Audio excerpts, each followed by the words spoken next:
వంటివి కాదు, మీ త్రోవలు నా త్రోవల వంటివి కాదు. ఇదే యెహోవా వాక్కు. ఆకాశములు భూమికి పైన ఎంత ఎత్తుగా ఉన్నవో మీ మార్గముల కంటే నా మార్గములు, మీ తలంపుల కంటే నా తలంపులు అంత ఎత్తుగా ఉన్నవి. స్తోత్రం. హల్లెలూయా. ప్రభు ఈరోజు మాట్లాడబోతున్న వాక్యం ఏంటంటే మార్గం గురించి మాట్లాడాలి. మార్గము అంటే రహదారి, త్రోవ, దారి. మార్గం అంటే రహదారి, త్రోవ, దారి. ఇంగ్లీష్లో వే అంటారు, ద వే, మార్గం. ఇక్కడ మరి ఆకాశములు భూమికి పైన ఎంత ఎత్తుగా ఉన్నవో మీ మార్గముల కంటే నా మార్గములు, మీ తలంపుల కంటే నా తలంపులు అంత ఎత్తుగా ఉన్నవి. మనం ఒక మాట అనుకుంటాం, అది చేద్దాము, ఇది చేద్దాము, ఆ పని చేద్దాం, ఈ పని చేద్దాం, అట్లా చక్కబెడదాం అని చెప్పి అనుకుంటాం. కానీ ప్రభు చిత్తం లేకపోతే అనుకున్న ఆలోచనలు కానీ మార్గాలు కానీ మొత్తం కూడా అట్రఫ్లాప్ అయిపోతుంది. నేను ఇందాక వస్తా ఒక మాట అనుకుంటున్నా. ఒక వ్యక్తి అవసరం కోసం వచ్చి యేసు మార్గంలో ప్రవేశిస్తే మరి ఆ అవసరాన్ని తీరిన తర్వాత లోక మార్గంలోకి పోతే ఎంత దారుణంగా ఉంటుందంటే అది భ్రష్టత్వాన్ని సూచిస్తుంది. వాడు అంతకుముందు 2 తప్పులు చేస్తే ఇప్పుడు 10 తప్పులు చేస్తాడు. ఎందుకంటే అంతకుముందు కాస్త కోస్తూ దేవుని భయం ఉండేది. ఇప్పుడు దేవుని భయం లేకుండా వాడు అడ్డగోలుగా ప్రవర్తించి దేవుని యొక్క మాటలు తెలుసుకోకుండా అతను ప్రవర్తిస్తూ ఉంటే చాలా దుఃఖకరమైన పరిస్థితి ఏర్పడుతూ ఉంటుంది. ఆ రక్షించిన పాస్టర్ గారికైనా, ఆ రక్షించిన సంఘానికైనా, వీడు మన సంఘానికి వచ్చి రక్షించబడి మరి తప్పులు ఒప్పుకొని నీటిలో బాప్తీసం తీసుకొని మరి ఎంతో నమ్మకమైన వ్యక్తిగా నమ్మబలికి నీటిలోకి వచ్చిన తర్వాత మరి భాష ఒట్లు పెట్టుకొని నేను బుధవారం చర్చికి వస్తా, శనివారం చర్చికి వస్తాను, ఆదివారం చర్చికి వస్తాను అని పాత రోగ జీవితాన్ని, పాత మార్గాన్ని విడిచిపెట్టి నూతన మార్గంలో ప్రవేశిస్తానని చెప్పి ఒప్పుకోలు చేసుకుంటాడు, ఒప్పందం చేసుకుంటాడు. ఆ ఒప్పందం చేసుకొని వచ్చి కొన్నాళ్ళంటే నాకు తెలిసి కొంతమంది అయితే 1-2 వారాల కంటే ఎక్కువ రావాలి. కొంతమంది సంవత్సరాలు వచ్చారు, 3 సంవత్సరాలు 4 సంవత్సరాలు వచ్చారు. కొంతమంది అయితే 1 సంవత్సరం వచ్చారు. కొంతమంది అయితే ఒక 6 నెలలు వచ్చారు. ఇట్లా వచ్చి మరలా లోకంలోకి పోయి వాళ్ళ యొక్క పాత లోక జీవితానికి ప్రవేశించి మళ్ళీ తాగుబోతు మార్గంలోకి, తిరుగుబోతు మార్గంలోకి, వ్యభిచార మార్గంలోకి, అబద్ధపు మార్గంలోకి, అన్యాయక మార్గంలోకి ప్రవేశిస్తే యేసయ్య అంటున్నాడు, నా మార్గము ఎత్తైనది, ఆకాశము కంటే ఎత్తు, ఆకాశము కంటే ఎత్తు, ఆకాశము భూమి కంటే ఎత్తుగా ఉన్నది. మీ మార్గముల కంటే నా మార్గములు, మీ తలముల కంటే నా తలములు అంత ఎత్తుగా ఉన్నది. స్తోత్రం. హల్లెలూయా. నువ్వు ఒకటి ఆలోచిస్తూ ఉంటావు, దేవుడు ఇంకోటి జరిపిస్తూ ఉంటాడు. ధనాపేక్ష సమస్త కీడులకు మూలమని చెప్పి వాక్యం తెలియజేస్తాను. ధనం నమ్ముకున్న వాళ్ళు పాడైపోతూ ఉంటారు. ధనం నమ్ముకున్న వాళ్ళు పాడైపోతూ ఉంటారు. ఈ లోకంలో వెండి సంపాదించడం కంటే, ధనం సంపాదించడం కంటే యేసయ్యను సంపాదించుకొని జీవితంలో ఎంతో ఉత్తమం అని చెప్పి వాక్యం తెలియజేస్తాం. ఎందుకంటే సంతృప్తి ఉంటుంది, ఆరోగ్యం ఉంటుంది, సమాధానం ఉంటుంది, నెమ్మది ఉంటుంది, కృప ఉంటుంది. ఏ అవసరం ఉన్నా, ఏ ఎక్కడున్నా ఫలాంటి మరి రేపు అమ్మాయి ఫీజు కట్టాలి, ఎట్లా అంటే తొందరపడబాకు, దేవుడు సహాయం చేస్తాడు అని అప్పటికప్పుడు ఆలోచించి దేవుడు సహాయం చేసే దేవుడు. స్తోత్రం, హల్లెలూయా. ఎందుకంటే మనం తొందరపడి బీపీ తెచ్చుకొని, షుగర్ తెచ్చుకొని, ఆయాసం తెచ్చుకొని, రొప్పు తెచ్చుకొని ఏం చేస్తాం? మనం ఏం చేస్తాం? నీ వల్ల ఏమవుతుందా? దేవుడు లేకపోతే అంతా శూన్యం శూన్యం శూన్యం అని చెప్పి వాక్యం చెప్తాం. కానీ ప్రభువు నమ్ముకొని ప్రభుతో తిరిగి ప్రభు యొక్క వాక్యంలో జీవించి నీ భారాన్ని, నీ తలంపుల్ని, నీ ఆలోచనల్ని, మరి నీవు నీ త్రోవల్ని, నీ మార్గాల్ని ప్రభు తట్టు తిప్పుకుంటే, depend upon fully God Jesus Christ. యేసు యొక్క మార్గంలో నువ్వు ప్రవేశించి పూర్తిగా ఎప్పుడైతే నమ్మకంగా, విశ్వాసంగా, యథార్థంగా జీవిస్తూ ఉంటావో ఆయన ఏ మేలు కూడా పొదుపు చేయడు. ఆలస్యం అనేది అమృతం. ఒక విషయంలో ఆలస్యం అవుతుందంటే అది మన మేలుకే. మనల్ని కీళ్ళలో తప్పించడం కోసం దేవునికి ఇష్టం లేక మనం పోయి బండపోయి ఆ రొట్టులో పడి, ఆ రోతలో పడి, ఆ పెద్దలో పడి మునిగిపోకుండా ప్రభువు నీకు మంచి మార్గాన్ని తెలియజేయడం కోసం, మంచి సహాయం అందించడం కోసం ఆ పని కాకుండా తప్పిస్తున్నాడే ఒకసారి గ్రహించు. ఎందుకంటే వాక్యం అనేది మాట్లాడేటప్పుడు జీవం లేదు వాక్యం. ఆ జీవం గల వాక్యము నీ పాదాలకు త్రోవగా ఉండాలి, నీ మార్గానికి వెలుగుగా ఉండాలి.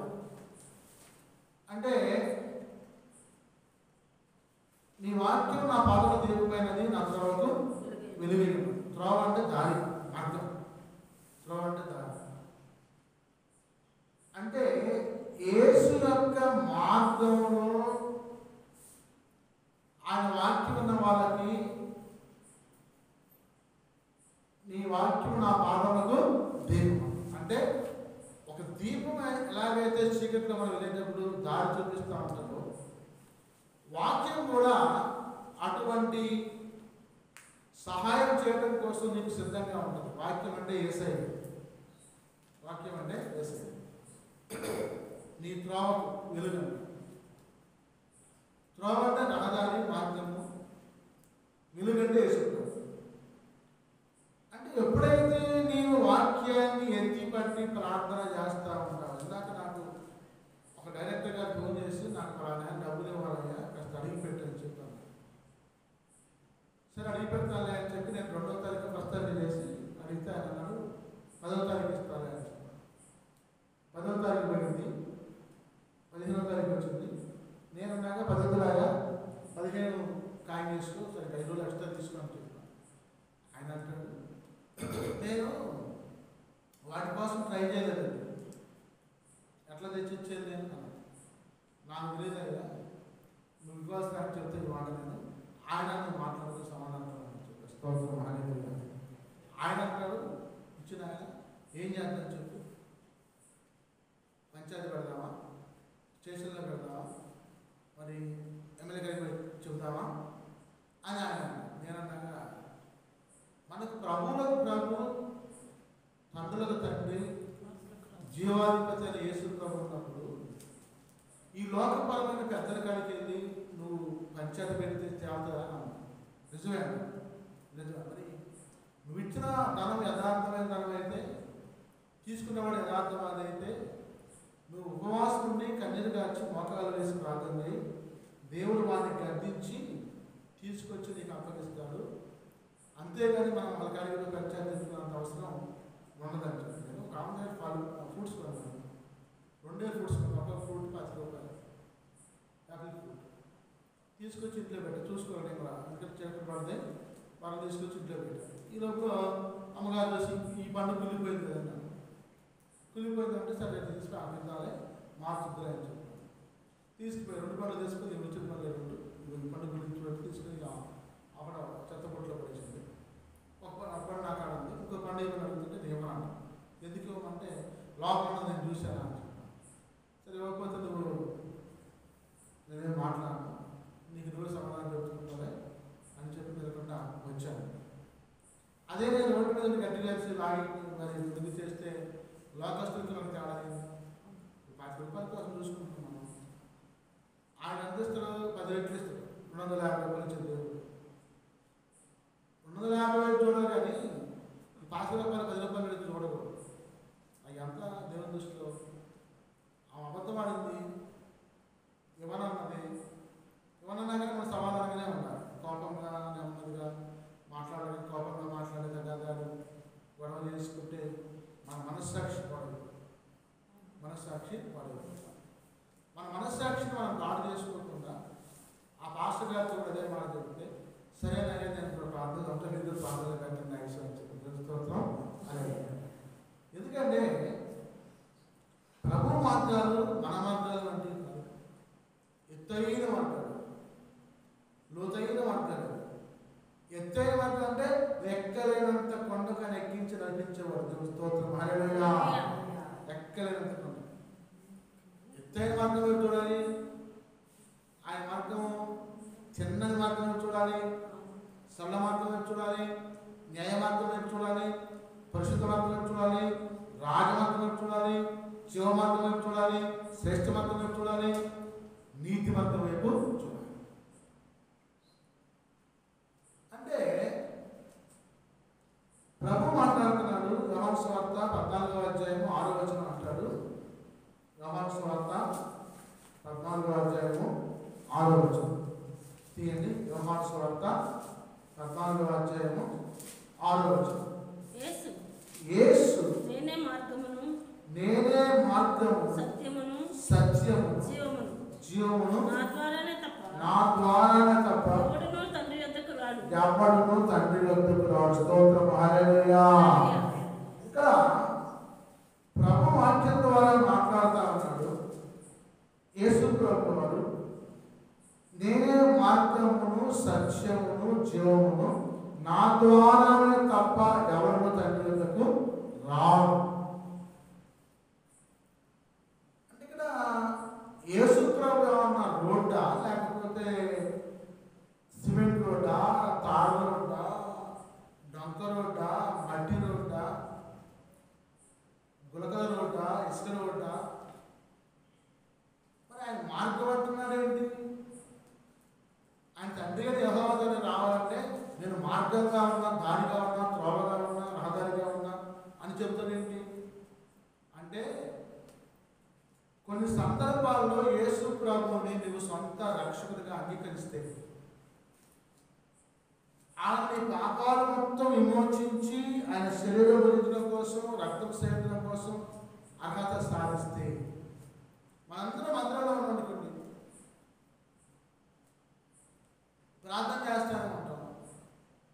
కొంతమంది ఎత్తబడి వెళ్ళిపోతూ ఉంటారు. యేసు మార్గం వైపు చూసి భూమికి ఆకాశానికి మెట్లు వేయబడి దేవతలు వచ్చి తీసుకెళ్ళిపోతూ ఉంటారు. ఆ మార్గాన్ని బట్టి వెళ్ళిపోయి రాజ్యాలు ప్రవేశించి యేసు ప్రభు దగ్గర కూర్చుంటే ఇవన్నీ నా యొక్క మార్గాన్ని అనుసరించింది, నా సత్యాన్ని అనుసరించింది, నా జీవాన్ని అనుసరించింది అని తండ్రికి చెప్పి నీకు నిర్మించిన గృహంలో నేను ప్రవేశింపజేసి ప్రతి నిత్యం ఆయనతో ఉండడం కోసం వెలుగైన యేసు ప్రభు. అక్కడ చీకటి లేదు, రాత్రి లేదు, పగలు లేదు, వెన్న లేదు, సూర్యుడు లేదు. ప్రకాశమానమైన ఆయన ముఖ తేజస్సులో అందరం కూడా ప్రకాశిస్తూ ఆ దేశాన్ని ఫ్లడ్ లైట్, ఆ ఫ్లడ్ లైట్కి నా ముఖం ప్రకాశిస్తాం. అలాగే యేసయ్య యొక్క ముఖం ప్రకాశిస్తాడు. ఆ పర్వత రాజ్యం మొత్తం కూడా, సీఎం పట్టణం మొత్తం కూడా వెలుగుతో నింపబడి అందరూ కూడా అలుగు ఆకర్షింపబడి వీళ్ళు ప్రకాశిస్తాం. స్తోత్రం హల్లెలూయా. అడుగు నాకే పడితే నేను ప్రకాశించట్లేదా? ఈ లోకంలో ఎందుకు పడితే పరిశుద్ధుడు యేసు ప్రభు యొక్క మార్గంలో వెళితే, ఆ తిన్నని మార్గంలో వెళితే, ఆ యొక్క పరిశుద్ధ మార్గంలో వెళితే ఆయన సత్యముగా ఉండి, జీవముగా ఉండి, ఆయన సన్నిధిలో చేర్చుకొని నప్పుడే లోకంలో ఎంతో కష్టాలు పడుతుంది. భూలోకంలో ఈయనకు విశ్రాంతి ఇవ్వాలని చెప్పి ఆయన తీర్మానం చేసుకొని చేర్చుకొని ఆయన సన్నిధిలో నాటపడ్డ మొక్క వలె పచ్చని సాగు జీవించే మొక్కలాగా సంతోషంతో, సమాధానంతో, నిత్యం ఆనందంతో జీవిస్తూ ఉంటాం. స్తోత్రం. ఆకలి లేదు, దప్పిక లేదు, నిద్ర కూడా నిత్యం కూడా ప్రభు దృష్టిలో ప్రకాశిస్తూ ఉంటాం. ప్రియులారా, మరి వాక్యం మాట్లాడుతూ ఉంది, నేనే మార్గమును సత్యమును జీవమునై ఉన్నాను, నా ద్వారానే తప్ప తండ్రి ఎదుకవను. అంటే యేసు ప్రభువుని ఎవరైతే నమ్ముకుంటారో, విశ్వసిస్తారో, రక్షణ మారుమనసుకుంది, బాప్తిసం తీసుకుని ఆయన శరీరాన్ని గురించి, రక్తాన్ని సేవించి, ప్రార్థనలో పాల్పంచుకొని, మరి ఉపవాస దీక్షల్లో, మరి క్రమమైన ప్రార్థనలో పాల్పంచుకుని ఎవరైతే భయంతో, భక్తితో, విశ్వాసంతో, నమ్మకంతో జీవిస్తూ ఉంటారో వారికి ఆయన పరలోకమైన మార్గాన్ని, పరలోక మార్గాన్ని అందించి సహాయం చేస్తుంది. ప్రభు అంటున్నాడు, సర్వలోకుల మార్గం ఉన్నాడు. సర్వలోకుల మార్గం అంటే ఈ భూమి మీద ఉన్న 796 కోట్ల మంది జనాభా, భారతదేశంలో 146 కోట్ల మంది జనాభా, ఆంధ్రాలో 6 కోట్లు, తెలంగాణలో 4 కోట్లు జనాభా. సర్వలోకుల మార్గం యాకోబు పత్రికలో అంటాడు. 2:14 చూసినట్లయితే 211వ పేజీలో యాకోబు పత్రిక 23వ అధ్యాయము 14వ వచనం చూద్దాం. యాకోబు 23:14.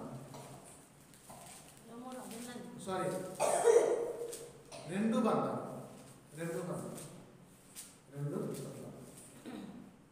ప్రతి వారము నా సహోదరులారా లేనప్పుడు ఎవడైనా తనకు విశ్వాసం కలదని చెప్పిన యెడల ఏమి ప్రయోజనము? అట్టి విశ్వాస సహితమని రక్షింపగలదా? సహోదరుడైనను సహోదరి అయినను దిగంబరులై ఆనాటి భోజనం లేక విన్నప్పుడు మీలో ఎవడైనా శరీరమును కావలసిన వాటిని ఇక సమాధానముగా వెళ్ళుడి, చల్లి కాచుకునుడి, తృప్తి పొందినని చెప్పిన యెడల ఏమి ప్రయోజనము? స్తోత్రం. హల్లెలూయా. ప్రియులారా, వాక్యంలో ఉన్న అంశాన్ని మనం పరిశీలించినట్లయితే ఆయన దురాశ గర్భము ధరించి అన్నాడు, పాపాన్ని కన్నాడు. దురాశ గర్భము ధరించి పాపము కన్నప్పుడు శరీరేచ్ఛల చేత ఏర్చబడి కామ, క్రోధ, మద, మత్సరాలు సర్వలోకుల మార్గానికి వెళ్ళిపోయి శరీరేచ్ఛల చేత ఏర్చబడి ఎవరైతే జీవిస్తూ ఉంటారో వారు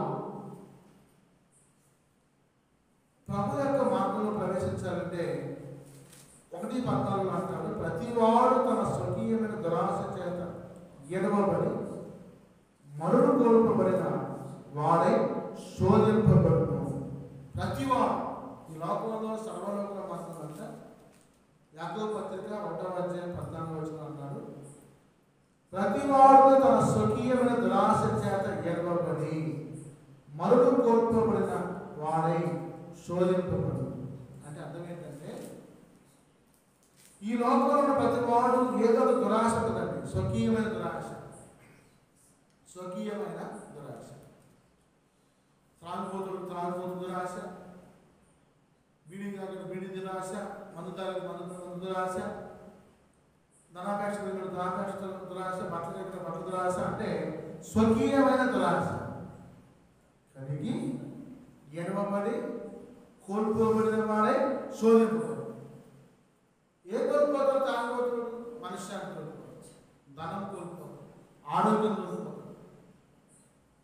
మనశ్శాంతి ఉండదు, ఆరోగ్యం ఉండదు, ధనం ఉండదు, దరిద్రం కనిపిస్తూ ఉంటాడు. కానీ స్వకీయమైన దురాశ చేత ఎడవబడి లాక్కొని పోయి తాగింది అక్కడ మనసు ఆగిస్తాడు. వాడి మనసు ఆగిస్తాడు. ఆ చుట్ట తాగిందా, బెండి తాగిందా, ఆ సిగరెట్ తాగిందా, ఆగిస్తాడు. ఒక ఆయన నేను చూస్తూ ఉంటాను రోజు, అసలు పెట్ల మీద పెట్లు తీసి కాలుస్తూనే ఉంటాడు. ఒక్కొక్క సిగరెట్ 30 రూపాయలు అంటారు. రోజుకు 3 పెట్లు కాలుతుంది. పెట్టికి ఏంటంటే 10 ఉంటాయి. అది 30 అంటానే ఒక పెట్టే 300 అంటే 1000 రూపాయలు సిగరెట్ తాగుతున్నాను. ₹1000 సిగరెట్ తాగి దగ్గుకుంటూ ఆయాసపడుతూ మళ్ళీ ఇబ్బంది పడతాం. ఎందుకయ్యా ఈ ఇబ్బంది నీకు అంటే స్వకీయమైన దురాశ. ఏడవబడి శోధిస్తాం. సిగరెట్ తాగాలి, ఆ సిగరెట్ తాగాలని చెప్పి ఏడవబడి శోధిస్తాం. ఇక సాయంత్రం అయితే ఇంకా రేట్ చేస్తున్నది ఆ షాప్ కాడ తీసుకో, కొనుక్కో, కూర్చొని అక్కడే తాగు, ఇంకా చాలా ఇంకోటి తీసుకో, ఇంకోటి తాగు, 1 తాగు, 2 తాగు, 3 తాగు, సోయిలాహన పడిపో అని చెప్పి ఆ స్వకీయమైన దురాశ గెలిచిపోయి అప్పుడు మంచిగా మాట్లాడతారు వాళ్ళు. మామూలుగా ఉన్నప్పుడు సరిగ్గా మాట్లాడరు, పలకరు, ఎవరు సహాయం ఏమన్నా చేయరు. ఆ మందు మూమెంట్లో ఉన్నప్పుడైతే ఏంటి, ఏం కాలేదు, ఏంటి అని చెప్పి పీకి ఇస్తా ఉంటాం. స్వకీయమైన దురాశ. మనం ఆగమైపోతాం, పడైపోతాం, ఆరోగ్యం పడైపోతాం, ఎవరి జీవితం పడైపోతాం. అయినా కానీ స్వకీయమైన దురాశ చేత ఆ మార్గంలో ఆయన ప్రయాణం చేసి శోధింపబడుతూ, కాబట్టి ప్రభు మాట్లాడుతున్నాడు ఇక్కడ, ఏడవబడి దురాశ గర్భము ధరించి పాపము కలగా పాపము పరిపక్వమై మరణమును. ఎంత మంచి మాట. దురాశ గర్భము ధరించి పాపం కంటే పాపము గర్భం ధరించి మరణాన్ని కంట. ఇప్పుడు ఈ తాగుబోతుడు, తిరుగుబోతుడు, మరి బిడి తాగేవాడు, సిగరెట్ తాగేవాడు దురాశ చేత ఎచ్చబడి తాగితే గర్భం ధరిస్తే పాపం అయితే ఆ పాపం ఏమైందంట, ఊపిరితిత్తులు పోయండి చనిపోయిందంట. ఊపిరితిత్తులు పోయండి చనిపోయింది. మనం ఒక చోట మాట్లాడుతుంటే ఆయన ఎందుకు చనిపోయాడు అని అడిగాడు. ఊపిరితిత్తు పోయి చనిపోయిందంట. ఆయనకి అది అలవాటు ఉందా? మందు కానీ, సిగరెట్ కానీ, బీడీ కానీ ఏమీ లేదండి. మరి ఏమి లేకపోతే ఆ మంచి అబ్బాయి ఎందుకు చనిపోయాడు? ఏమవుతుంది మరి? ఏమైంది తెలియదు మాకు. గుంటూరు హాస్పిటల్లో 4 రోజులు ఉన్నాడు, చనిపోయిందని చెప్తున్నాం. అంటే జీవమరణంలో యెహోవా వశమే. నువ్వు జీవించాలన్నా మరణించాలన్నా దేవుని వశమే. నా ప్రియుల ప్రభు మాట్లాడుతున్నాడు. మరి శ్రేష్టమైన చక్కని మార్గం ఏమైనా ఉందా అంటారు. శ్రేష్టమైన చక్కని మార్గం ఏంటో? శ్రేష్టమైన చక్కని మార్గం అంటే 1 కొరింథీ 13:23 తీయండి. 12:3 1 కొరింథీ 12:3 1 కొరింథీ 12:3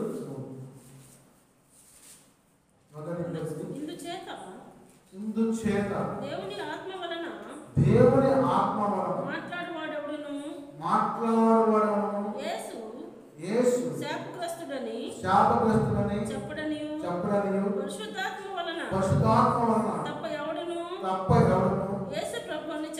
యేసు ప్రభువుని చెప్పలేడని నేను మీకు తెలియజేయుచున్నాను. స్తోత్రం. హల్లెలూయా. ఇప్పుడు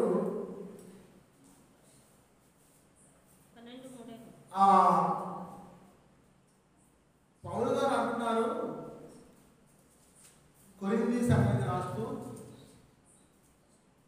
సహోదరులారా, ఆత్మ సంబంధమైన వరం గురించి మీకు తెలియకుండా నాకు ఇష్టం లేదు.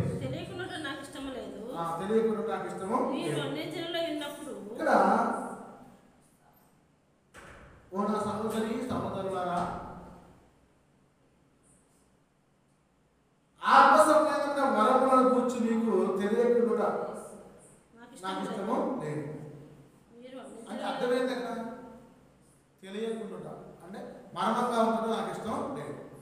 ఇప్పుడు ఆత్మ ఉంది, శరీరం ఉంది. ఆత్మ వల్ల చూపిస్తున్నాడు దేవుడు, శరీరం దాన్ని ఆత్మ ద్వారా నడుస్తూ ఉంది. ఈ శరీరానికి కూడా సంవత్సరాలు పైబడితే, వయసు మీద పడితే ముసలితనం వస్తూ ఉంటుంది. చిన్నపిల్లలు వ్యవస్థలు అవుతూ ఉంటారు, పెద్దవాళ్ళు ముసలి వాళ్ళు అవుతూ ఉంటారు, నడువయసు వస్తూ ఉంటారు, బాల్యంలో ఉంటారు, యవనంలో ఉంటారు, వృద్ధాప్యంలో ఉంటారు. అయితే నీవు జీవించి ఉండాలంటే యేసు ప్రభు యొక్క వశమై ఉండాలి. ఆత్మ చెప్పే మాట చెవిగలవాడు వినుగాక అంటారు. యోహాను గారు ప్రకటన గ్రంథంలో రాస్తూ ఆత్మ చెప్పుచున్న మాట చెవిగలవాడు వినుగాక. ఆత్మ ఏం చెబుతుంది? దేవుడు ఏం చెప్తున్నాడు? దేవుడు ఆత్మ కనుక ఆయన ఆరాధించాలి, ఆత్మలో సత్యంతో ఆరాధించాలని చెప్పి అంటున్నాం. ఇప్పుడు ఆత్మ అంటే దేవుడు ఏం చెబుతుందంటే, చూడండి, మీరు అన్యజనులై ఉన్నప్పుడు మోగ విగ్రహములను ఆరాధించడానికి ఎటుపడినా అటు నడిపించబడుతుందని మీకు తెలియదు. మీరు ప్రార్థన రాకముందు ఎటు పడితే పోయారు, ఏ గ్రహం పడితే ఆ విగ్రహాన్ని పూజ చేశారు, ఏ ఆహారం పడితే ఆహారం తిన్నారు, లోకపరంగా నడిచారు అనే తెలియదు. అప్పుడు దేశం గురించి తెలియదు. మరి ప్రభు మాట్లాడుతున్నాడు వాక్యం ద్వారా, ఎటుపడితే తిరిగారు అన్నాడు. ఇందుచేత దేవుని ఆత్మ వలన మాటలాడవాడు యేసు శాపగ్రస్తుడని చెప్పనని పశుధాత్మలో తప్ప ఎవరు యేసు ప్రభువుని చెప్పలేదని నేను మీకు తెలియజేయచ్చు. ఒక ఆయన అంటాడు, యేసు ప్రభు శాపగ్రస్తుడయ్యా, అందుకనే సెలవు వేసి అంటారు ఆయన్ని. ఆయన 3 నెలలు ఆయన బీక్కోలేక చచ్చిపోయిన మాట చెప్పాలంటారు ఒక ఆయన. ఆయన 3 నెలలు ఆయన బీక్కోలేక చనిపోయాడు, శాపగ్రస్తుడని చెప్తున్నారు. పౌలు గారు అంటారు ఆ మాట సమాధానం వాక్యం ద్వారా చెప్తుంది. ఒరే బాబు, ఆత్మతో యేసు ప్రభువుని అంగీకరిస్తే తప్ప యేసు ప్రభువుని దేవుడు అని చెప్పి అంగీకరించవచ్చు. స్తోత్రం, హల్లెలూయా.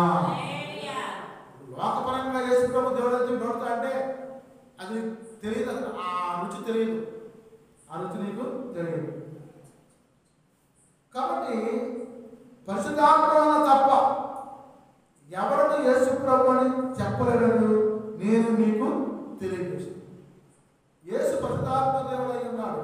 ఆ పరిశుద్ధాత్మ నువ్వు ఆత్మలో ఒప్పుకొని యేసు ప్రభు నిజమైన ఒప్పుకుంటే అప్పుడు యేసు ప్రభు నిజమైన చెప్పి నువ్వు చెబుతావు. లేకపోతే లోకస్తులను నువ్వు మాట్లాడతావు. వాళ్ళు ఏమంటారంటే, ఏమా మీ యేసు ప్రభు నమ్మకమైన దేవుడు అయితే, నిజమైన దేవుడు అయితే నీకు కష్టాలు ఎందుకు వచ్చినాయి, ఈ నష్టాలు ఎందుకు వచ్చినాయి, ఈ ఇబ్బందులు ఎందుకు వచ్చినాయి, ఈ ఇరుకులు ఎందుకు వచ్చినాయి, ఈ బాధలు ఎందుకు వచ్చినాయి, ఈ వేదనలు ఎందుకు వచ్చినాయి, ఈ శోధనలు ఎందుకు వచ్చినాయి అని అంటారు. అన్నప్పుడు ఇప్పుడు వర్షం పడతా ఉంది, మంచివారి మీద పడతా ఉంది, చెడ్డవారి మీద పడతా ఉంది. యేసుప్రభు మంచివాళ్ళు కాదు వాళ్ళని చెప్పి వర్షం ఆ ఊళ్ళో ఆపేసి ఈ ఊళ్ళో గుర్తిస్తున్నారు. లోకం మొత్తం గుర్తిస్తున్నారు. పంటలు పండుతున్నాయి, అందరి పంటలు పండుతున్నాయి. ఇల్లు కడుతున్నారు, అందరిని కట్టుకుంటున్నారు, బట్టలు కొనుక్కుంటున్నారు, కార్లు, మెద్దలు, బంగారం, వెండి, ధనం, దాని మొత్తం. మరి వాడికి నీకు తేడా ఏంటి అంటే ఒక్క విషయం గ్రహించుకోవాలి. ఫస్ట్ ఈ క్వశ్చన్కి సమాధానం వేసుకోవాలి చెప్పే వాక్యం. నేను గోధుమ పంటను విత్తాను, మంచి గోధుమ తీసుకొని దున్ని భూమిని గుల్ల చేసి చాలా విత్తాను. పొద్దున్నే పోయి చూస్తే ఆ గోధుమ పంట మంచింది, దాంతో పాటు గురుగులు కూడా మంచిది అని చెప్పాను. వీళ్ళు అంటారు, దేవదత్తలు శిష్యులు అంటారు, ఏంటి అట్లా అంటారు మీరు,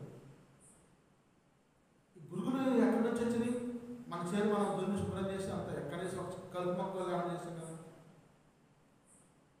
ఆయన అన్నాడు, రాత్రి చీకటి వాడి వశం కదా, వాడు సాతాను కాదు కదా, వాడు వచ్చి మన గోధుమ పంటలు గురుగులు ఎత్తిపోయాడు, అందుకనే ఆయన కూడా వస్తుందని చెప్పాను. అదేంటి ప్రభా, మరి ఆ గురుకు పంటని మేము పీకి మొత్తం పారేసామన్నాను. యేసు ప్రభు అన్నాడు, వద్దునా, ఆ గురుకు పంట మనం పీకుతా ఉంటే వాడితో పాటు మంచి గొంతులు కూడా పిగిలింపబడి లేచి వస్తాయి, ఇవి కూడా చనిపోతాయి, ఫలితం ఉంటుంది. దానివల్ల ఫలితానికి వచ్చినప్పుడు, పంటకు వచ్చినప్పుడు, పంట బాగా పండినప్పుడు గోధుమ పంట పండుద్ది, గురుకు పంట పండుద్ది. అన్నారంటే పాపం పండాలంటారు కదా, లోకంలో అంటారు ఈ పాపం పండాలంటే అప్పుడు నీకు తెలుస్తుంది సరే పంట పండింది. ఈ శిష్యులు వచ్చి నాయా గోధుమ పంట బాగా పండింది, మరి కోసి కొట్టలో మనం కూర్చుకుందాం అని చెప్పి వచ్చి అడిగారు. ఆగండి ఎందుకయ్యా, ముందుగా ఆ గురుగు పంటని గోధుమ పంట కట్ కాకుండా అంటే కట్ చేయకుండా నీట్గా వాటిని కట్ చేయండి అని చెప్పారు. అంటే వాటిని కొయ్యమని చెప్పారు.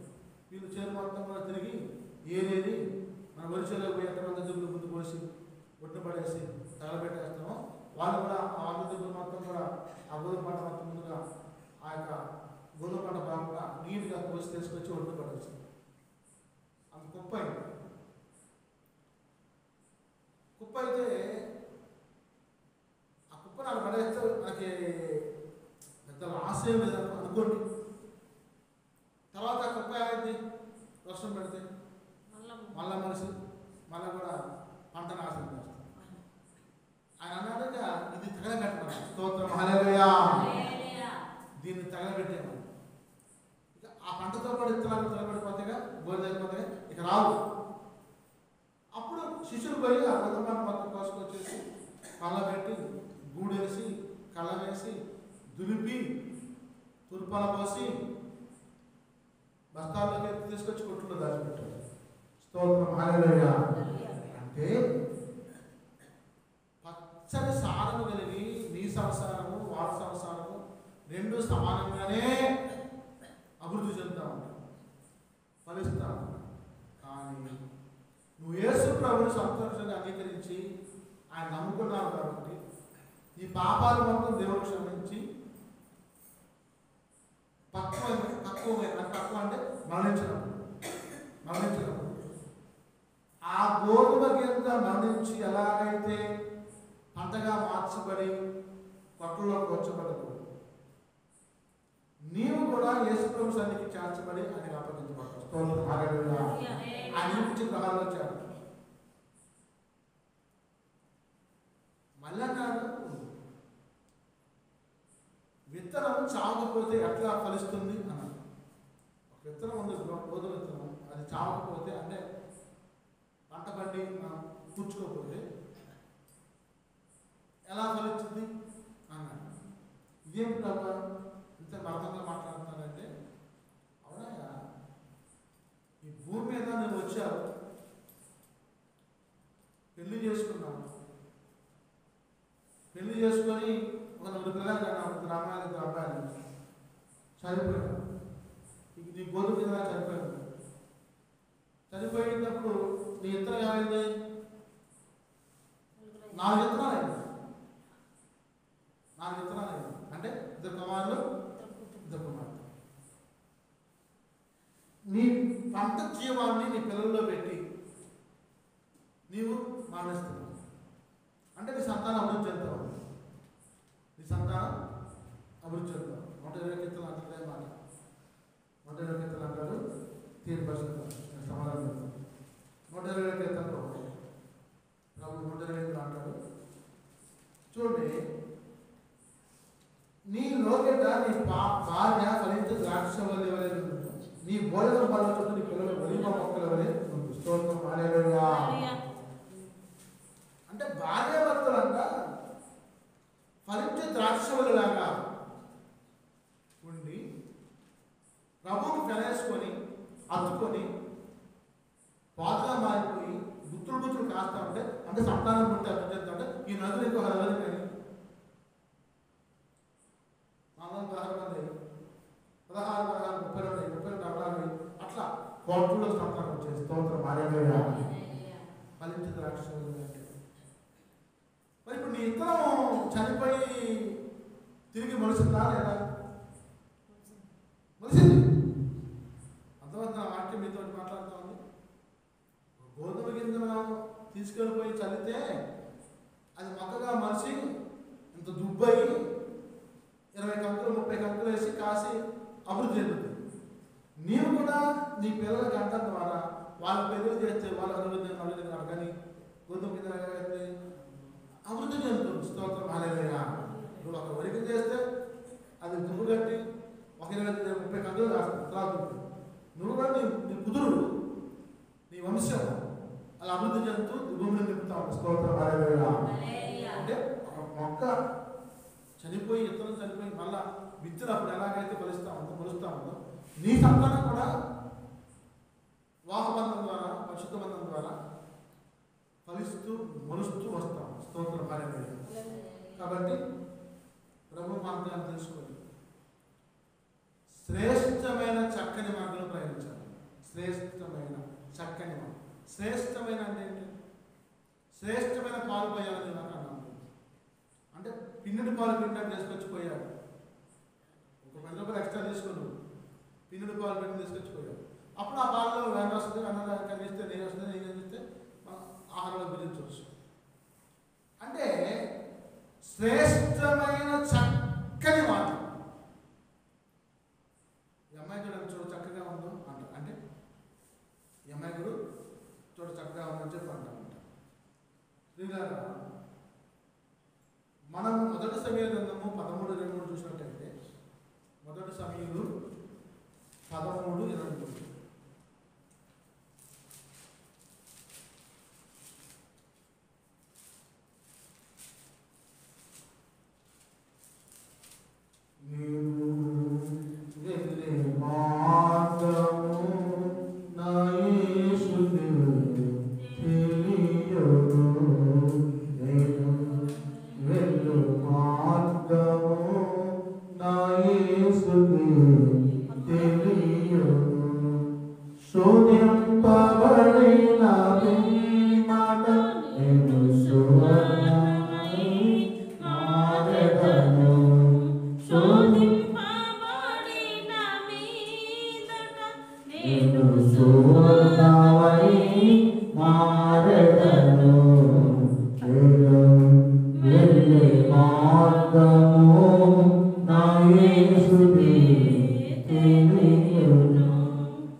ఫిలిష్తీయుల దండు కావలి వారంట కొందరు మిక్మాషు కనుమకు వచ్చారంట.